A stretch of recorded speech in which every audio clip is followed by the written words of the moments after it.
Welcome to Her Story, the podcast that brings to life the stories of incredible women throughout history. Each episode uncovers the remarkable lives, achievements, and struggles of women who shaped the world, beyond the textbooks and headlines. Join us as we celebrate their legacies and inspire new generations with tales of courage, resilience, and trailblazing spirit.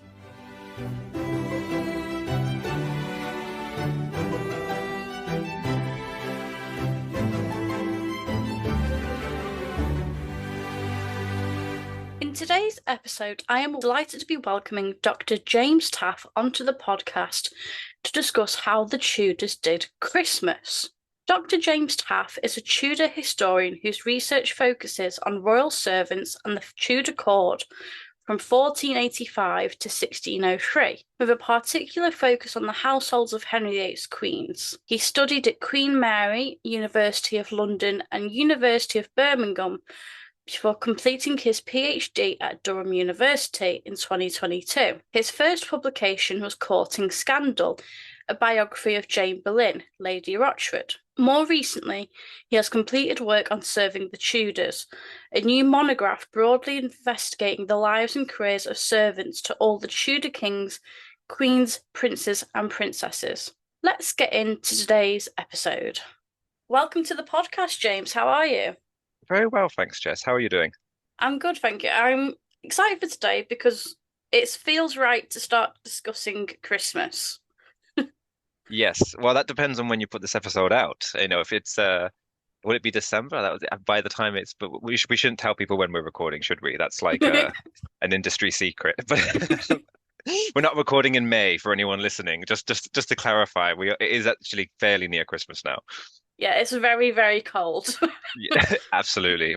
If you can hear teeth chattering, it's not a coincidence. So today we're discussing how the Tudors celebrated Christmas. And in your book that you released, is it 2 years ago now that it was released? It is, I believe, yes. That surprised me when I figured that out as well. We know the Tudors didn't spare any expense when it comes to Christmas. That's very true. Before we get on to the topic in hand, I was wondering, could you tell us a little bit about you and your background? Of course, yes. So I'm originally from Birmingham, in the UK. That's where I grew up. But I moved up north to study for my PhD at Durham University about 5 or 6 years ago, that was. Before that, I did actually do history at university, but it never really clicked until probably the end of my undergrad. I mean, I was thinking I wanted to become a journalist all those years. And now in hindsight, I'm very glad that I didn't, because in a sense, I feel like I get a bit of that job by being a historian anyway, and history is way more fun. But then I kind of carried on. Never imagined I would do as much education as I have done. I'm definitely done with that. But my research has always focused on the people below the Tudors, so servants, the Tudor court, courtiers and councillors. Still with a fairly good focus on kings and queens and princes and princesses, because to be honest, it's very difficult to tell the story of servants without really understanding their relationship. So I still get to dabble in the Tudors, like the main Tudors, quite a lot in my work, which I'm grateful for. But generally, I like to focus on the unknown and the untold stories, trying to find something new. So yeah, and I've probably should try and do something a bit different. But that topic has had me completely fixated for a while now, and I don't see it letting up. Well, your first book was on Jane Boleyn, who is a very controversial figure in the Tudor period. That's true. That's true. And actually, I mean, I should have said that when I started writing that when I was doing my master's, and I remember thinking this will never see the light of day. I didn't know the first thing about publishing, or when when are you ever ready to really let someone read your research or your writing. But I just loved researching her and loved writing about her. And it took forever, as in there was never a good time while I was studying to release that. And then when I'd finally finished my PhD, it was like, I'm just going to go back to do something that I love. And I had this draft and I just couldn't resist. I never realized my opinions on Jane were quite so controversial as they are. But that was a learning experience in itself. What was the inspiration for your book on Christmas with the Tudors? Well, for years, whenever I've been researching about the Tudor court or a specific servant, I would find these references to Christmas, and then I would often think, well, that's just one reference. There's not going to be any more material. But when I'd found a few more, I started writing down the references because I thought maybe one day, because I love Christmas, and I think that I didn't really need a push. It was never going to be a hard sell to me to try and make a book out of that material. But then I thought I'll do an article or something. Maybe I'll pitch something to a magazine or something. But then when I started really looking for the material, actually intentionally trying to find something on Christmas, I found way more than I expected. And I was so thrilled with the material. And it was around October, November when I started looking at it kind of in a way of like, well, I've now written a complete draft and maybe I should, is this the time of, I just didn't have the patience, to be honest, to wait for the next year to release it. I just got way too excited and way too into it. I just went, you know what, I'm gonna put this out. And I was very pleased that I did actually, because the response to it was really, really, really very warming. I mean, it is a wonderful book, and it's actually, I mean, I got it for Christmas that year, and I enjoyed it so much because it was kind of interesting to see there were similarities to what we do today.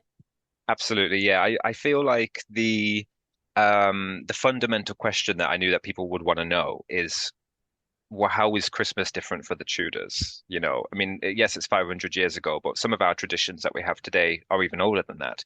And so it's hard to, when you're looking at the material, I wanted to really try and draw out the similarities and the differences as best I could. And so I tried to, I think I started, I say think, I remember I agonized over this decision a lot. So I definitely did start the book with this letter from one of Princess Mary's counselors. Because Princess Mary, I think she was about 9 years old at the time in 1525, and she'd been dispatched to the Welsh marches, as young princes and princesses often were. They were given their own households.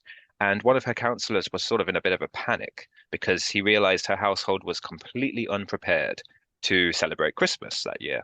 And that letter is fantastic, I think, because it shows two sides. It shows, he mentions all sorts of traditions that we don't really recognize today. He talked about a banquet on the 12th night. He talked about the Lord of Misrule tradition, and the fact that gifts were going to be exchanged on New Year's Day rather than Christmas Day. All these things we don't recognize in the same way that they wouldn't recognize Christmas trees or the tale of Santa Claus or something like that. But then, as the letter goes on, you realize that their household, Princess Mary's household, had really much the same concerns that we have today about Christmas. When you really look at it closely, it's what food's going to be served, what entertainments are going to be staged, who's actually coming for Christmas, which is obviously always a big question, and that's quite similar to our own. So I really loved that letter that I put at the beginning because it felt like it's nothing's ever straightforward with the Tudors. Often it is open to interpretation, and that letter is a good example of that, I feel. Christmas is very much the same and yet completely different. What traditions did the Tudors have at Christmas, and are they any different to what traditions we celebrate today? Yes, so I fear that I could go on and on about this because there's so many really weird small ones in the book, and I don't want to spoil too many of them because I know I will not do them justice here. But the ones that stand out are the fact that they celebrate 12 days and their sort of structure and the way that they on what days things happen is very different to us. Now, I don't really know anyone personally in my life who celebrates 12 days of Christmas. I know we've often referred to the 12 days of Christmas, but I think most people probably do have a bit of a run up on Christmas and then Christmas Eve and then maybe Christmas Day. And then, the Christmas tree stays up, but I think we're kind of over it by the 27th or the 28th, or at least I definitely am. But whereas the Tudors don't really start celebrating until Christmas Day, because they are observing Advent before that. And then from Christmas Day, they have all manner of different traditions over those 12 days. I mean, the banquet on the 12th night, I don't think anyone I shouldn't assume because I just certainly no one in my circle celebrates the 12th night. No one gives it any acknowledgement at all. But maybe some in some circles maybe they do. And they have other traditions that took me a bit more time and a bit more digging to find out. It's like wassailing, which is passing around the wassail bowl, which was just basically a bowl of like spiced ale, to share with a community or in a group and sing at the same time. Sounds like a jolly time. Probably really doesn't totally. It may still resemble some some Saturday nights or some Christmas parties now, but the tradition being called wassail, and sometimes I think that they had to sort of sing wassail, wassail, wassail. There's certain elements, almost ritualistic elements, which sort of remind that they're quite different from how we celebrate now. Yes, so that's just one, and then there's as I mentioned, the Lord of Misrule, which I think I'll save because we'll probably talk about that a bit later. But there are so many traditions which they're different enough in name, but I suppose when you cross-examine them, how different are they? If they're having a banquet on the 12th night, which would have been the 5th of January, how different is that to us feasting on Christmas Day? And if they exchange gifts on New Year's Day, how different is that to us exchanging gifts on Christmas Day? I think the Tudors must have been exhausted. I couldn't imagine doing 12 whole days of celebration. Now, by the end of Christmas Day, to be honest, I'm done. Uh, yeah, I think I'm with you there. Maybe even Christmas morning, honestly. It's a bit of an anticlimax sometimes, isn't it? It's like, oh, it's at Christmas. Okay. Well, all the adverts, all everything, and you get to Christmas Day, it's like, is this it? That's absolutely right. It's relentless actually, isn't it? But especially adverts and I mean I was just in the shops today and the Christmas music was playing and I thought, really, I don't need to hear this in November. Oh, I probably just told your listeners when we're recording this. But yeah, that's I think everyone would probably relate. As lovely as Christmas music can be and as wonderful as it is to see the decorations, it's a bit too premature for me at this time of year. But I suppose it's cold enough, as we were saying. What was the structure for Tudor Christmas? Obviously, you said they had Advent and then they started celebrating. So they were a lot stricter than us. Absolutely, yes. So they, I think their structure was the 12 days, but it was preceded by 4 weeks of Advent, which was really marked by fasting and sort of generally not indulging, which is kind of makes a lot of sense when if they're about to indulge quite heavily for about 12 days, it makes sense to have a bit of balance. But yeah, they use the 12 days. I mean, I would never remember these off the top of my head, and I won't even pretend, but there are many feast days during those 12 days which have individual significance to the Tudors. For instance, the feast of like Saint Stephen's, the Holy Innocents. That's about as many as I can remember, but there's quite a lot of them in the 12 days. There's a reason to buy the book because I won't be able to tell you everything today. I'm just calling this from memory. But yes, they deci- I mean, the one I keep coming back to is I think to the Tudors, the 5th of January, the 12th night, had extra significance because it seems like everything to do with Christmas as it is staged, such as entertainments or banquets, or even just how Mass was celebrated, all of it was kind of stoked up on that day. Whereas I think by the 5th of January, no one's thinking about Christmas here. Or at least I'm not. So their structure definitely doesn't really resemble ours. I think that's probably quite a significant difference between the two. Obviously, they celebrated at the end of the 12 days. How, I mean, this might be a bit of a weird question, but how come their New Year didn't start until March if they celebrated New Year at beginning of the year, if you know what I mean? I do, I do. I don't know off the top of my head if I mean the example I'm thinking of is that there are New Year gift rolls, and that there's always these lists of gifts that were exchanged on the 1st of January at court. But did they call them New Year gifts? Like, were they observing that as being a new year? Because obviously they used regnal years as an indicator, and Henry's didn't really begin again until April. So it was always April to April. I think April is right anyway. So that would be terrible to get that wrong. But yeah, well, if any of your listeners are curious, I would say to go and Google it because I might not be right. But in terms of um, the new year, I think that I mean, that's an interesting question in itself. Like, how did the Tudors see time differently from us? Are they, especially since the year is carved up often into quarters, especially like business quarters or seasons, kind of not spring, summer, etc., but rather more like midsummer. And Christmas was one of them. And the Annunciation of Our Lady was another one. And then, so yeah, I think the timing is slightly off, as you say. Um, if only ever slightly. But they've now just got me thinking there about there must be a study already. I mean, and there really must be about Tudors and how they see time Hmm. and how they measure time. That's something that I'm definitely lacking knowledge of, and could probably do with looking further into that for sure. What would be a common gift for a Christmas present? Well, definitely the most common gifts that recur in the source material is like a gift of plate, which was basically expensive metal like gold or silver, really.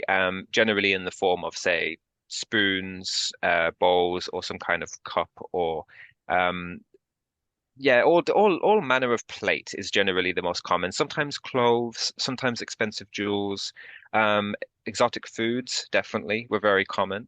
Um, so those would I say that would be the most typical gifts. The ones that really stand out on the gift rolls or when they're not any of those things, or if they've got some deeper meaning or purpose. The ones that come to mind are definitely the one that always comes to mind is the diamond-studded gold whip, which was given from Sir Philip Sidney, I believe, to Queen Elizabeth, and it was meant to sort of be symbolic of his submission to her because he'd fallen out of favor with her. And then, Mary the First got a gold crucifix one year from her almoner, and Henry the Seventh got a leopard. There's this. You can imagine the sort of if someone came in and brought, Henry the Seventh a nice shirt, and then the person after him brought a leopard, you'd just be so fed up if you were the person who gave the shirt. You're just like, okay, thank you very much for just completely obliterating my shirt. Like there's just nothing. No one's going to remember that. That you would just there's no that's completely upstaging. Bringing a leopard. But those are the ones that stand out even today. That's they made an impression then, and they're still making an impression now. It just makes me laughing that because I've always wondered, can you imagine being the person that's behind the leopard and it's just like a spoon or something, and you're like, oh Yeah. my God. Yeah, what am I doing? What on earth was that? Yeah, I mean, there was so much anxiety for them in terms of whether they got the right gift or not, for sure. What gift were you expected to gift the Tudor king or a queen? I mean, I don't know that there was necessarily an expectation. I think a lot of the time, one of the ones I missed out there was money. And I think money, like in the form of gold, given in a nice purse or something like that. Generally, that was quite, people were quite content with that. Sorry, the kings and queens were quite content with that, if that's what was being offered. But then people still had anxiety about, is the amount correct? You know what I mean? Like that is it the can I give £20 or is that person also going to give £20? And then should I give £30? And you see it in the letters, that people often ask, what's the going amount? What should we be giving? And it's really no different to today. You never really know quite how much you should spend on loved ones in particular. And so I dread to think of having to buy a gift for a sovereign, or even a consort. Just what a nightmare. But I think the right thing to do for kings and queens in particular would be to get something memorable, something that stood out a bit more. Maybe something which, particularly if you were one of their servants and you were supposed to know this stuff, something which that it would be an acknowledgement of knowing them, their nearness to them, like knowing, for instance, what kind of fashion Elizabeth liked, or what kind of greyhounds Henry favored. If you were going to gift these things, you should inquire with the people who actually knew what type. And what was it? What kind of particular fashions did they favor? What kind of so yeah, that's what I'm thinking is that I think it was always good to get a better idea from the people at court in particular. What did the monarch like? How could you tell if you had a good present from your Tudor monarch and did it mean that you were in favor? That's a good question. Yeah, because one of my favorite things that I found when I was looking for material for the book was, I mean, I always go back to the Lyell letters. That's kind of, if I'm researching anything, I'm like, well, what's in the Lyell letters? Let's start there because they never disappoint. And they have two examples. I think it's 1538 and 1539, where the Lyell family's agent, John Hussey, is sent ahead to the court with the gifts because his master and mistress are based in Calais, and he brings their gifts to the court, and he sort of stands by observing the reaction of say Henry VIII or Anne Boleyn or Jane Seymour, etc. And that was completely the wrong year. So really, he was observing Henry VIII during the years I'm talking about. But there was always people at court observing the reaction to gifts, and that's how you would know. The presentation of these gifts was a very public event, and they were often displayed on like a side table. So there was loads of comparison, loads of competition between people. And I think that those years from the Lyell letters are particularly good because you get a real understanding of that sense of anxiety, of like wanting to make sure, well, looking and watching. And if you were ever in any doubt about what to get them, you could inquire with a king or queen's servants. They would know the likes or dislikes of their master or mistress, and they would be the right people to court. Knowledge was power in that sense. And I mentioned before, my research is always generally on servants, but I thought with the Christmas book I'd have a bit of a break. I didn't think that they would feature quite so heavily as they did, and it's probably no coincidence since it's me that that's what I ended up looking for. But the servants were crucial, just as important to the court at Christmas as the year round, because of what they knew, really. I'm gonna ask about a specific year for Tudor Christmas, and it's the year 1531. I just think this is a really interesting year because we know so much about it in detail. Sure, yes. So I I mean, just as we were talking about time before, one of the things that was very frustrating for me was trying to figure out in some years, was this 1531 or 1532? Like sometimes the new year would have been 1532, but does that mean it's Christmas 1532? Because that's actually the year before. And obviously, because they've got 12 days, you can imagine how much I got sort of tangled up in in the source material trying to figure that out. But in 1531, Catherine of Aragon and her household had been completely exiled from court. And queens and the queen's side of the court and women at court were central to the celebrations each year. Not just at Christmas, but all the year round. Anything like that, dancing, for instance, and sort of chatter at the table for at banquets and things. The fact that Catherine and her ladies had been sort of banished meant that, I mean, there were even people who remarked that year that there was just no mirth that Christmas, that because the ladies were absent, and so clearly they were quite central to the celebration. And then I think it's New Year 1532 where we get Anne Boleyn sort of more coming to the forefront, and her ladies are now in attendance at court, even though she's not quite queen yet. And I think that's the year where Henry forbids anyone from giving gifts to Catherine of Aragon. And maybe even by extension her household, because that really isn't any different. The two are very much the same thing. And the fact that he was, I mean, that's so petty. Like, is it bad enough that that you've exiled her to this like in the middle of nowhere, and she's not going to get visitors? Well, she does get visitors in the earlier years of her exile, but she's out of favor, and she's not at them in the merriment of the court anymore, and she's kind of cast off. And as if that wasn't bad enough, he decides to forbid anyone from sending her a Christmas gift, which is just so bitter and so unnecessary. But we have those reports from Eustace Chapuis, who, and thank God we do, because he kind of documents the fact that bitterness that Henry has, and we find that Catherine, being as astute as she is, realizes that he didn't necessarily forbid her from sending him a gift, and she sends him a beautifully crafted gold cup, which infuriates him because he can't really, in any you're supposed to close the exchange by sending a gift back, and obviously Catherine was practically baiting him with this gold cup, and I think the source material sort of suggests that Henry dismisses the cup but doesn't immediately send it back because he doesn't want her to have an opportunity to sort of reassert her status again. So he kind of neutralizes the event. He wants at this time desperately for his court to acknowledge Anne Boleyn. So if one of the central themes of queenship was presiding over a court, particularly at events such as the New Year gift exchange, that was Anne's moment this year, and um, not Catherine specifically. So the exile was really more about giving Anne space, and in that year, it was very noticeable that they gave Anne plenty of space because Catherine was cast right off.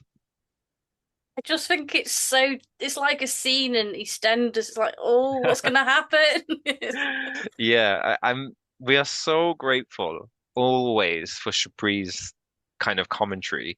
Although we know he's obviously got his biases, without him, we wouldn't have the EastEnders of it all. You know, we wouldn't have the drama, we wouldn't have the more personal relationships and sort of the pettiness of it all. I love it. And Shapri is just really good at documenting all of that, as if everything is this big kind of, like every incident is blown way out of proportion by Shapri, really. It's like he wants so badly to defend Catherine in some cases, but I think he maybe goes a bit too far in sort of stressing the the the sort of difficulty of her position. Yes, yeah, she was in a difficult position, but the fact that she wasn't able to receive a Christmas gift, I think she might live, you know.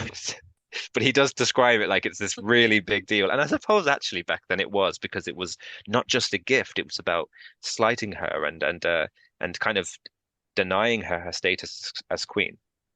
I mean, Henry VIII is our petty queen. That's what I always call him. He's just so petty.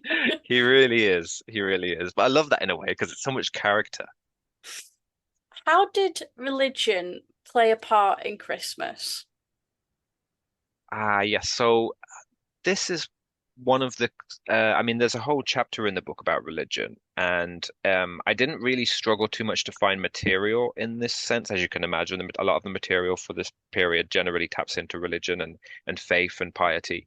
But I was surprised with that. For me, Christmas and the religious side of it didn't feel that different to the rest of the calendar year. But definitely, if they celebrated Mass, for instance, all through the year, they definitely did so more frequently at Christmas because of all those feast days. And we know that they attended midnight mass, for instance, on Christmas Eve into Christmas Day. And there's a great surviving account of Henry VII accompanying Elizabeth of York and some members of their court going to midnight mass in 1487, I think it is. And I mean, unfortunately, a lot of these sources, they don't really describe the service. So you don't really get a sense of the religious, the sort of spiritual. You don't get that from the sources so much as you get to know what Henry was wearing. They seem to be obsessed with describing what these people were wearing. And I would really much rather have had a transcript of the sermon, like something like that. Just what was the sort of vibe of it, I guess.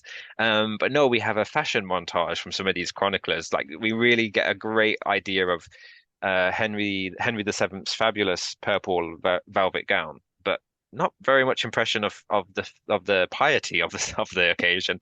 Um, the evidence would suggest that again, the 12th night would definitely have been it was like the Feast of the Epiphany, I think, as well. So that would have been one of the more significant days. And again, with the regalia that they sort of wore, that would have been the day where they wore the most grand. I believe they even wore coronation regalia one year. I don't know whether they did that every year, but because we only really have sources for specific years. But the point is that some days had greater significance and greater meaning to them than others.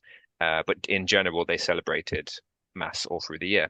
And I think one thing that's often uh, that I don't often think about when it comes to religion is offerings and poor relief, which obviously, charity and religion go hand in hand, especially in this period. And one of my favorite examples in the book is in from the accounts of Lady Margaret Beaufort. She There is one year where you can very clearly see all of the different days that she has to make an offering. It's a lot. I mean, probably not a lot for Lady Margaret Beaufort, but it's a lot. And if the sort of poorer folk or in the more local parishes were making the same sorts of offerings, there was a lot of alms to be distributed in this period. Sorry, over those 12 days, and so those are sort of the central things: celebrating mass and making offerings. These are things that they did all through the year, but I suppose they took on greater meaning at Christmas.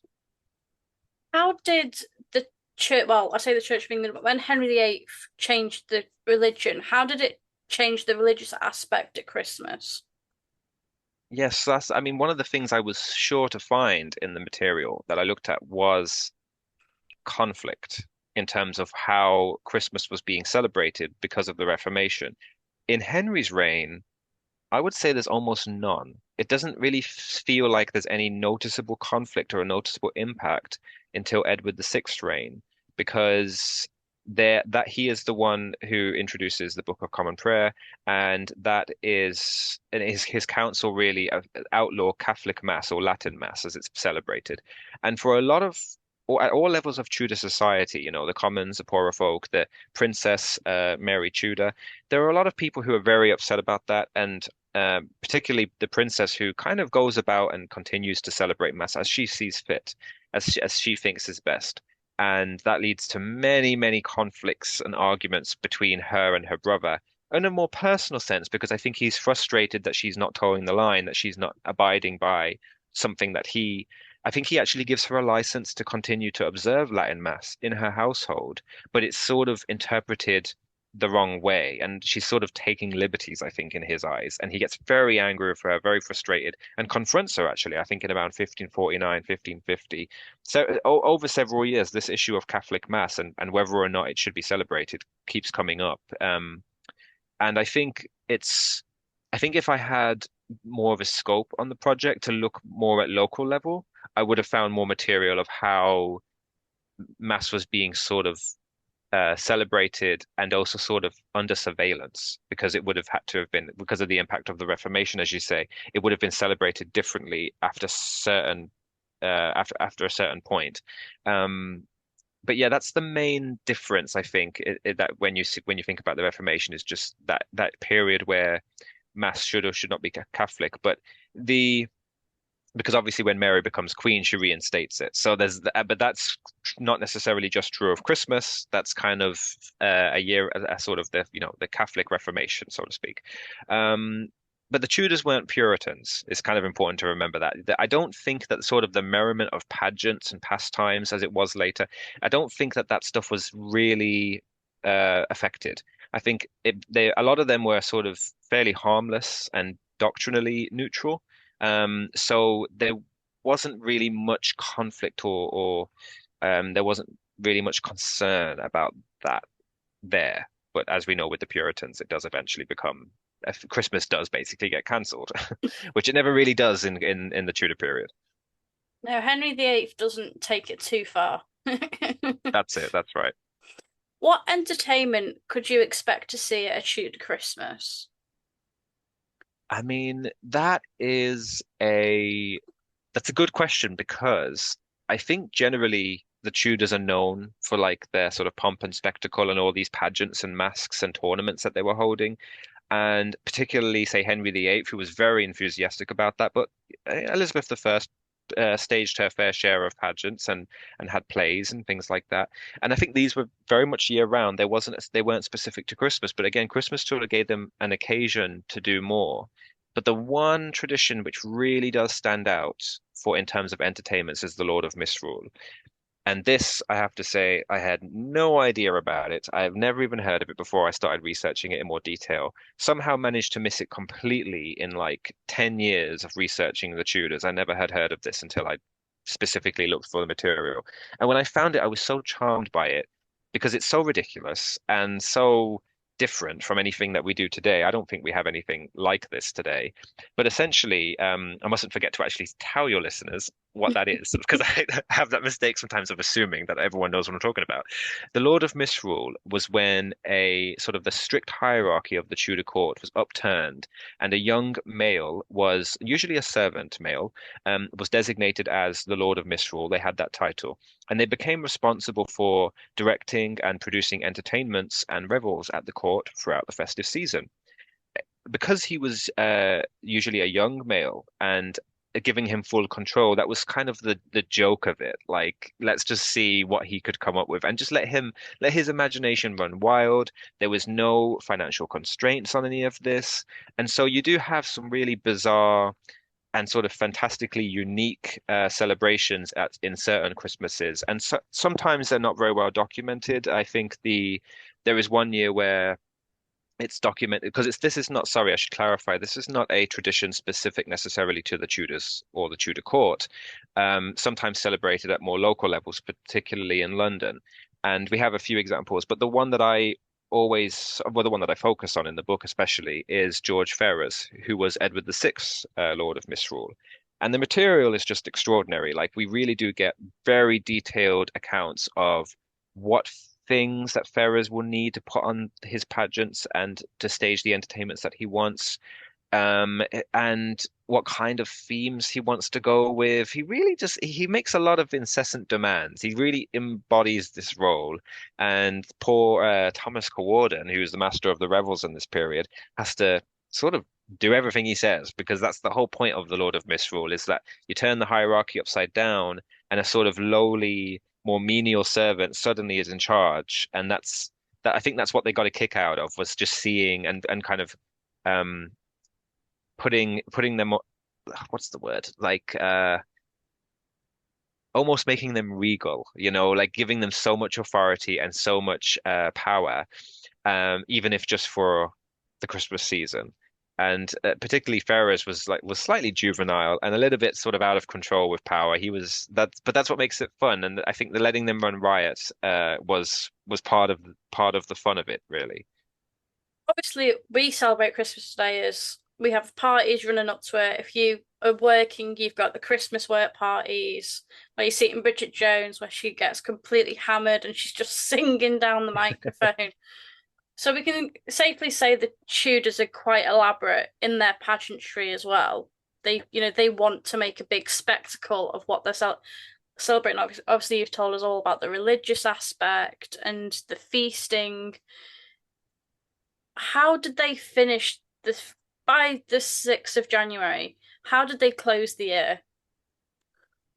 Yes, so this is something which I struggle to recall, and I think the reason why is because I don't understand it, like in my head, but I feel like I know it was something like, it's in the book for anyone who actually wants to know properly, but this is from memory, that they had a sort of specific day that sort of started off the work year again because a lot of things did stop. I think Parliament particularly would often break up over Christmas unless there was something important, and the harvest would stop.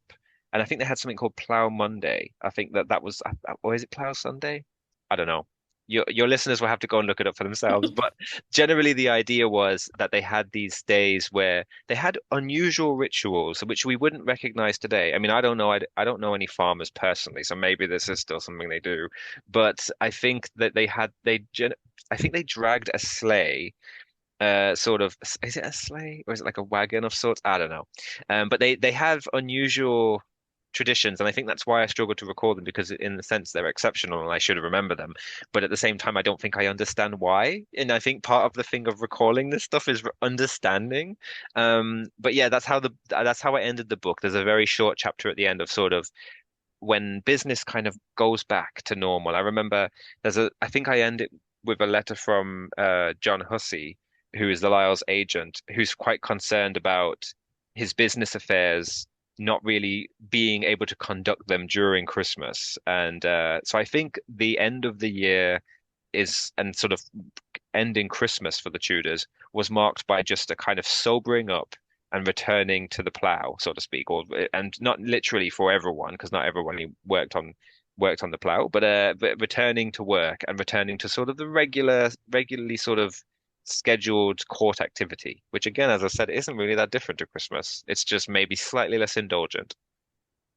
I just think it's so interesting because I don't know if your household does it, but we have to make sure the tree is down by the 6th of January, otherwise it's bad luck. Oh, that's right. I have heard that before. Yeah. I mean, my family are dreadful for getting the tree down. I mean, personally, I would take it down before the new year because I would like to start a new year without Christmas in a sense. But I think I understand and respect why most people to carry it on to the fifth or the sixth, is it? Is it the sixth? And I mean, I'm not superstitious, but if you've still got your lights up on the sixth or the seventh, it's not even a case of bad luck. It's just, I don't know, bad taste. I don't want to see it in. I don't want to see it in February, that's for sure. And I'd never be going around my neighbors and saying, "Take down that inflatable snowman." It's March, but I'll certainly be thinking it. I'm judging from afar. Absolutely. Oh God, yes, definitely. Towards the end of the podcast, I like to ask my guests five fun history questions. So, my first question is, have you got a history pet peeve? I don't really think I have one because I think I'm generally quite understanding and accepting of most interpretations. Like, I feel like the best thing about the Tudors, and particularly the state of the material, is we don't really always know everything. So we can, we do have to speculate and we do have to have our own interpretations and things. And that leads to sometimes wildly different accounts. And I think when I think of pet peeve, I think if something to me is fairly factual, considering we have very few facts to work from. It bugs me when I see someone, particularly on social media, post very confidently about something which is plainly wrong. And I'm just going to use an example which your listeners won't like me for, but this is the example that comes to mind. I find, anyway, when talking about Jane Boleyn, that there is so much room for interpretation with Jane. But the evidence for me is incredibly clear where it comes to whether or not she actually gave evidence against Anne and George Boleyn. She did. She gave evidence. That's factual enough. There is enough evidence to prove that. Under what conditions she gave it, with what motive, that's all open to interpretation. But I often see people say, Jane didn't even give evidence, and that's been made up. And I'm like, oh, okay, but it's not true. She did give evidence. I'm not even sure that Julia Fox, who wrote that amazing biography on Jane, and probably the most influential work on Jane, or certainly I would say now, I don't even think that she suggests that Jane doesn't give evidence. So it just bothers me when I see people say she wasn't involved at all, because the evidence is clear enough that she was.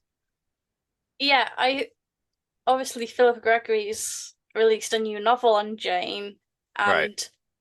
and in that, and sorry for the listeners that haven't read it yet, but in that it's she doesn't give evidence, but she doesn't do anything to help them either. Okay. And it's like, Yeah. okay, fair That's enough. that's fine. I think especially with fiction, I'm more than happy for wildly different interpretations of Jane. Like at the end of the day, that's for entertainment. And to be fair, and I actually think nonfiction has to be entertaining too, but it has to be objective, at least as far as we can be. And I just can't. I can't understand. Oh, see, I need to stop talking really, but I can't understand. I can't understand why I've read something that to me makes it very clear that she was involved in 1536, and then others are like, but she wasn't. And I'm like, I can't have that conversation. I don't actually ever respond on social media, and I don't, all I think to myself whenever I see posts like that is, my work is not done. Because if I've written a whole book on her and it's not enough to convince people, then I obviously could do some more. And maybe I will. Maybe I'll make a video of my own, or maybe I'll do a social media post. But most often I see it and I just go, ugh, and I roll my eyes. But You're that's gonna my pet peeve. I'm entitled to that. you're gonna have to do a documentary, set the record straight. Oh, well, I could only imagine that would just kick up such a fuss. I mean, when I finished writing it, I knew it was different, very different from uh, Julia Fox's Jane. And because Jane is so enigmatic in some ways, I think there's room for both. Absolutely. But I think some things are very clear, and that's just one of them. So if you're talking pet peeves, I think it's just annoying to me when I see something and I'm like, that's just plainly not true. And this there's something about Tudor history in particular where misinformation is very it's just wild. Like there is no containing it, there's no controlling it, there's no accounting for it. I'm not, arrogant enough to think that because I've written a book about Jane, which I think states some things very clearly, that that's really going to make any difference. I just hope it makes a little bit of a difference to certain people, to some people who are open-minded enough to read it and to think, maybe second, maybe reinterpret what they've already decided about Jane. Um, so my pet peeve isn't really exclusive to Jane. It's really more like people who are very stubborn and not open to listening to other people's opinions and interpretations about things. That's history is very like that's especially Tudors. Oh, yeah. If you could invite any historical figure to a dinner party, who would it be and why? I love this question. Um, I've never been asked it before, but I think I've been asked about who would I want to have a conversation with or something. And I think that when I think about a dinner party, um, I mean, even on Christmas thinking here, there was one guy, I think it's Mary the First Secretary or Edward's secretary, William Peter. He knew how to throw a party. You know, at Christmas, he really opened up his house to the entire neighborhood, all the townsfolk, and he put on the most magnificent display of food. So if I'm talking about whose dinner party I want to go to, let's go to Sir William Peters. But in terms of which historical figure, I often think to myself, Richard Hill, who, for anyone who doesn't know, was Henry VIII's Sergeant of the Cellar. And it's a very niche pick. I'm aware of that. It's just because it's a servant and I'm interested in servants, but particularly interested in him because Henry did have his boon companions. He had the gentlemen of the Privy Chamber. He was surrounded by men who were very fit companions for him because they had lots of things in common. Henry didn't really have any need to be having conversations or interactions with his sergeant of the cellar. There's no the right way to interpret that, the fact that he did often have conversations with him and played cards with him, played dice, and presumably had a drink with him every now and then since they were in the cellar. Um, is that they liked each other. They got on really well. And I just like this idea that, kings and queen being royal can sometimes, I imagine, be quite lonely because you don't really know how anyone really feels about you in particular, because everyone has to show you that due reverence. Whereas I think this kind of cutting, because the sergeant of the cellar was below stairs, I like that Henry sort of makes this friendship with someone from a different side of life, so to speak. I mean, he was a sergeant, so he wasn't completely lowly or anything, but the fact that he rub shoulders with this guy, I find that fascinating. And so why I would pick him as my historical figure at a dinner party is because I reckon Henry probably confided in him a lot in the most turbulent years, particularly the 1530s, where I think he'll, loose lips sort of sink ships. I can imagine if they drank a decent amount of ale or wine any one particular night. He'll probably heard some things. I think he must have been a good hang because at the end of the day, Henry wanted to spend time with him, and he wasn't the most fit companion, really, in that sense. Have, have you got a favorite book? It can be fiction, non-fiction, or both. I do, and it hasn't changed for a very long time, although some of the more recent books that have come out definitely challenge this for me. I will sort of throw a little shout out to The Waiting Game by Nicola Clark. Loved it. I just hope that she does something else in that vein because I thought it was so fantastic and so fresh and so new. But that book is so much after my own heart because it's about ladies in waiting. But it was so impressive to me, and I think that's definitely a challenger. But I think for me, my favorite history book is George Bernard's biography of Anne Boleyn, which I know is a bit of a controversial choice because not a lot of people like that book. And the reason for it is because when I was basically training to be a historian and trying to figure out my own voice and my own kind of way of writing, and I have never been good at essay-based subjects all through my life, so I was a scared writer and a scared researcher. The boldness of Bernard to sort of state what he believed and to show the evidence in a very sort of unobscure, very like clear, almost difficult to argue with kind of way. I was so impressed by that book. And a lot of the times I didn't agree with him, but I still also struggled to disagree with him because I was so like, wow, the evidence is quite clear in that regard. And then he kind of ruins it at the end of the book for anyone who knows this book. He ends it with something like, and I have a bit of a hunch that Anne probably did commit adultery with Mark Smeaton and Henry Norris. Maybe with definitely Mark Smeaton, maybe Henry Norris, I think is what he says. And I'm like, why? Why say that? No one needs that. I wonder if the publishers pressured him to put that in there because it would make it sell more. I don't know. Because to me, it was totally out of nowhere. even if he has that opinion and that's his impression, it didn't really have a place, in my opinion, in a book which was otherwise almost note perfect. Like he really did teach me how to research and how to write history, which is why I love it so much. But I can see why it's controversial because generally when it comes to Anne Boleyn, anything like that would be controversial. Some people might think that's a strange choice for your favorite book, but it's genuinely a good read if you want to be challenged and if you're ever too sure or too confident about who you think Anne Boleyn is, and if you haven't read this book, it's definitely worth reading because it just goes to show again what we were saying before. There's so much room for interpretation. Yeah, I mean, that's an interesting choice. I feel like I'm definitely gonna have comments saying, okay, Yeah. that book on Anne Boleyn, Everyone nice. has to read it though. I think everyone should read it because it's a genuinely good read. But I imagine some people will read it and then burn it. It's like they'll be. So I don't know that I can recommend it. I just know that when I was trying to figure out what kind of historian I wanted to be, essentially, that book was like impressive to me. I definitely didn't always agree with everything he said, but I just found the way he said it often so compelling. Even today I could pick it up and I could read it cover to cover and I just know I'm going to be entertained and then frustrated at the end, but entertained.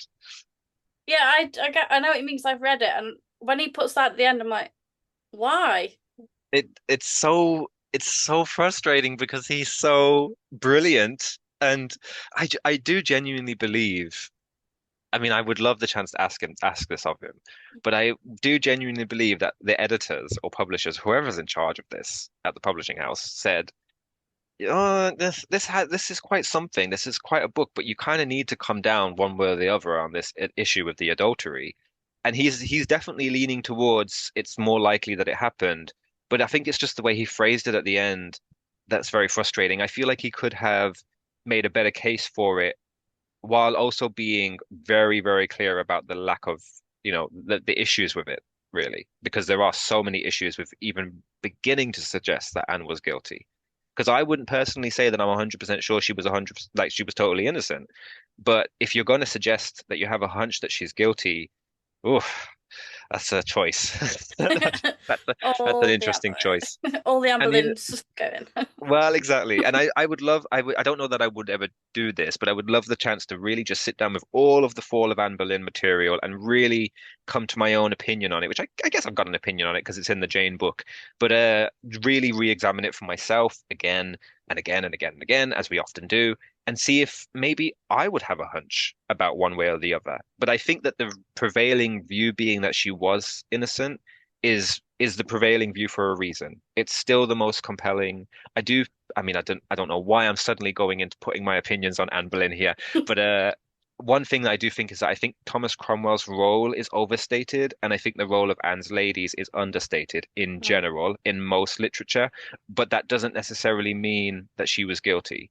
That's just my opinion on it. I don't necessarily see conspiracy personally.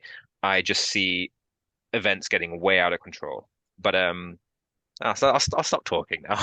I'm just like slowly covering my portrait of Anne Boleyn as you Ah, talking. she might be offended. Like, I'm just oh, like slowly cover, slowly cover.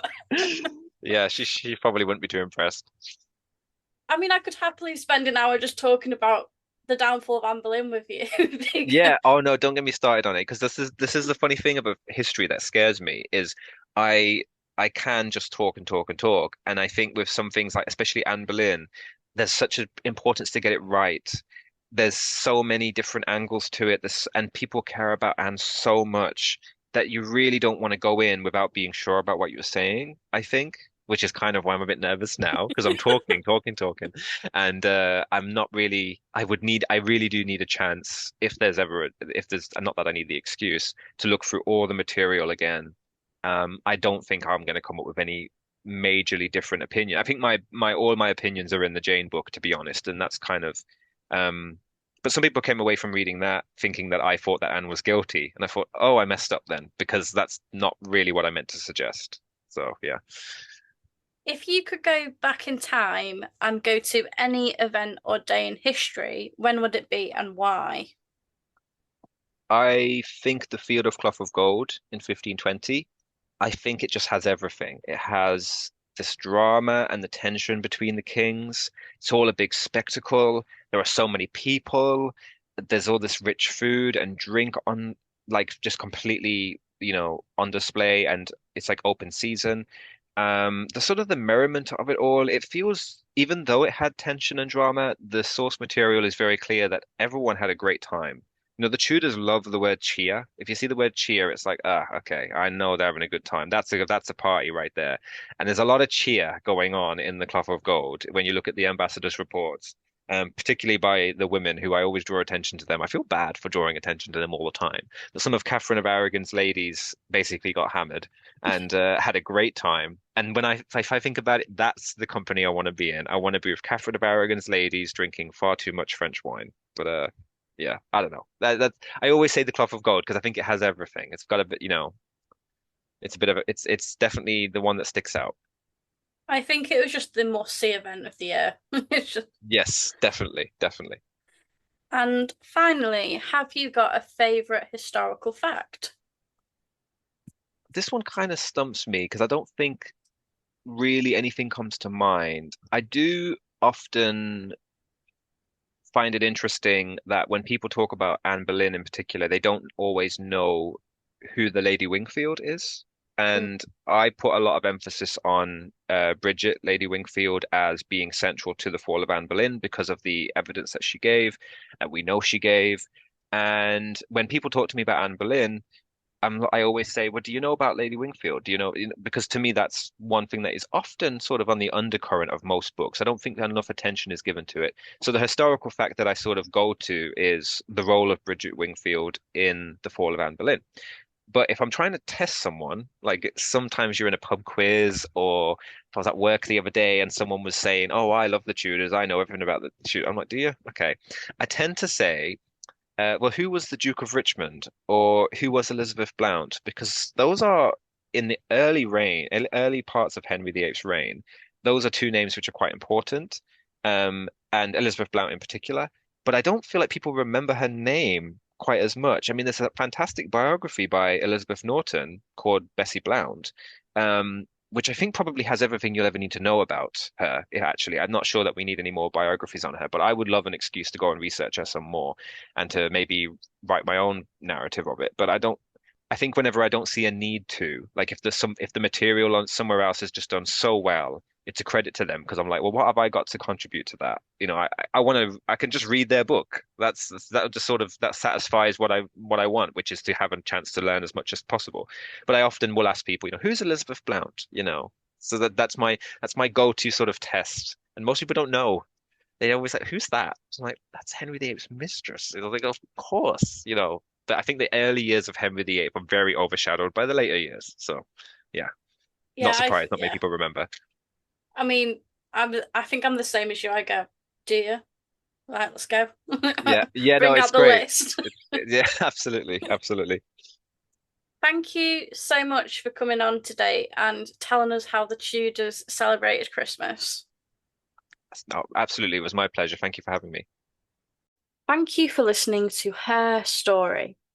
If there's a historical woman who inspires you and you'd like to share her story on the podcast, we'd love to hear from you. Get in touch at unholytudor@gmail.com. Until next time, keep celebrating the incredible women who've shaped our world.